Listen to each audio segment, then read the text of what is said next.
Now I know what you're thinking. Why am I revisiting this unit? Well, quite simple, to have fun. What's up guys, Legic here, and today let's revisit the old red Omega Shenron. Now, again, using this unit just for fun and to pay homage. Dokkan actually released a LR Omega Shenron. Now, we already have that version in the form of an Ultra, but I don't want to use the Ultra because pretty much that's what it is. So why not pay homage to the very first Omega Shenron we got in the game via the red one? Now, this guy here was super fun to use back in the day, but unfortunately, if I remember correctly, he released with VB. You know, the blue one, the one that terrorized the meta for a long time, and then people paired him up with Kefla. Yeah, dark times. But times have changed, meta has drastically changed, and I wonder if he can keep up with today's meta. Now, can he? I think he can, but there may be some issues along the way. Now at 14 stars, stats wise, still pretty good in terms of stats, and if he was to max this out, still pretty good. Not that much of a change. Massive increase to his defenses, not so much his offenses, but I do think without it, he can still put in the work.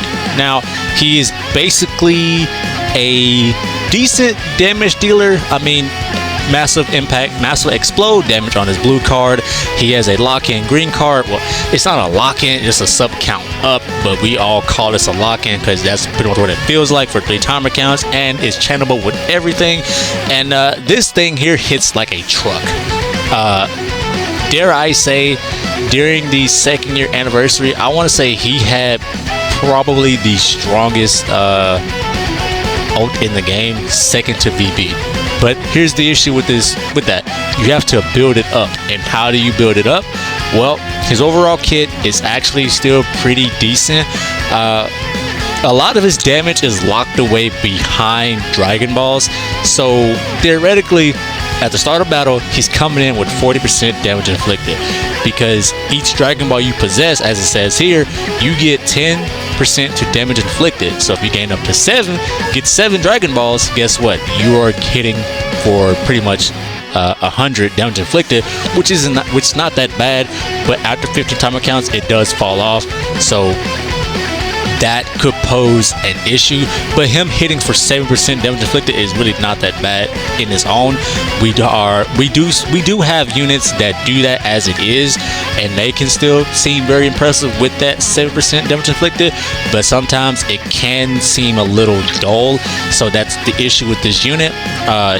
Because if you think about it, we're always prone to always wanting to use that very first rush we get if the chance is there, and sometimes we don't need a rush. So maybe throughout this whole video, I don't have to use the rush, but give or take, I'm going to have to.